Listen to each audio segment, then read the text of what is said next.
Yore moro mano manore gi musdola kane otemo rakore kod obila.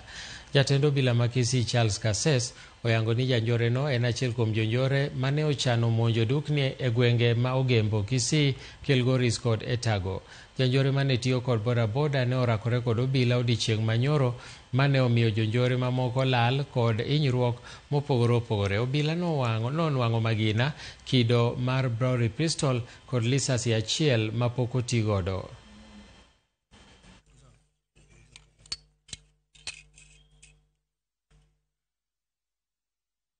Ilikuwa kitu kama masaa 2 imepita hivi, tukaona gari 2 za polisi ama aina ya Subaru ikimbishana kidogo hivi. Tukaona walifu ambao walikuwa na pikipiki wakashuka wakaanza kufiatiliana polisi. Sasa kwa ile harakati ya kufiatiliana polisi, unajua sasa wananchi tukaogopa, tukaanza kulala chini.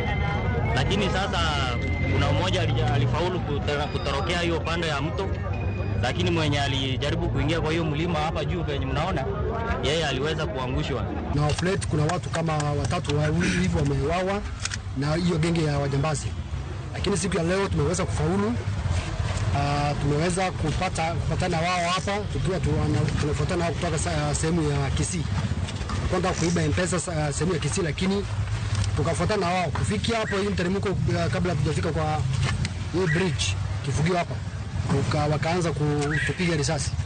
Wakapigia ofisa wetu risasi na pia tukawajibu. Tukafaulu kuangusha mmoja hapo, lakini kuna